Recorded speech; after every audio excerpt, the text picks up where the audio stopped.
Direktur Pemberitaan JAK TV, Tian Bahtiar atau TB, menjadi tersangka baru berkaitan dengan kasus suap Ketua Pengadilan Negeri Jakarta Pusat atau PN Jakpus. Tian diduga secara sengaja membuat narasi dan konten-konten negatif untuk menjatuhkan Kejaksaan Agung guna menghalangi proses penyidikan sejumlah perkara yang tengah ditangani oleh Kejagung.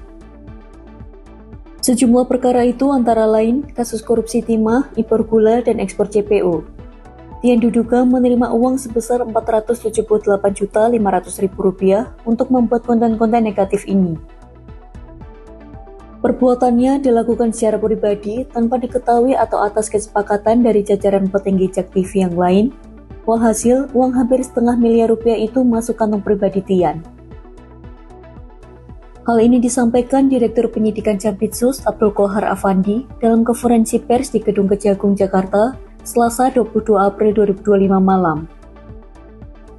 Qohar menyatakan selain Tian, terdapat dua tersangka baru lainnya terkait dugaan suap atau gratifikasi dalam vonis bebas kasus korupsi ekspor crude palm oil atau CPO di Pengadilan Negeri Jakarta Pusat dan kasus terkait lainnya.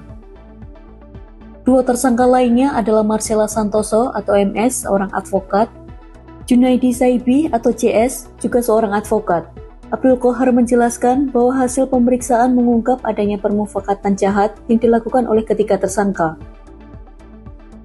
MS, CS, dan TB berusaha merintangi penanganan kasus korupsi di PT Timah Tbk dan impor gula oleh Tom Lembong, baik selama penyidikan, penuntutan, maupun di pengadilan, kata Abdul Qohar.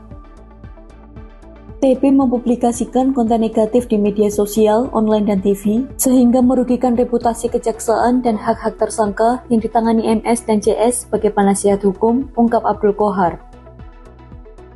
CS juga membuat narasi yang menguntungkan timnya dalam penanganan kasus kliennya dan menyebarkan metodologi perhitungan kerugian negara yang salah dan menyesatkan, kata Abdul Qohar.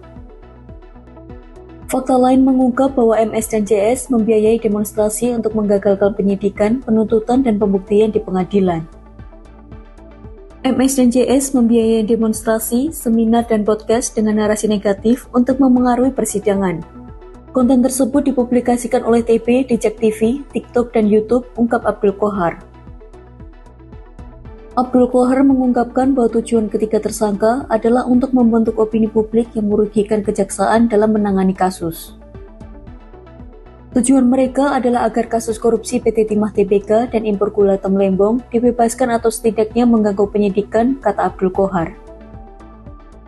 Ketiganya disangkakan pasal 21 UU Pemberantasan Korupsi Junto 55 ayat 1 KUHP. CS dan TB ditahan 20 hari di Rutan Salemba, sementara MS tidak ditahan karena sudah ditahan dalam kasus lain, ujar Abdul Qohar.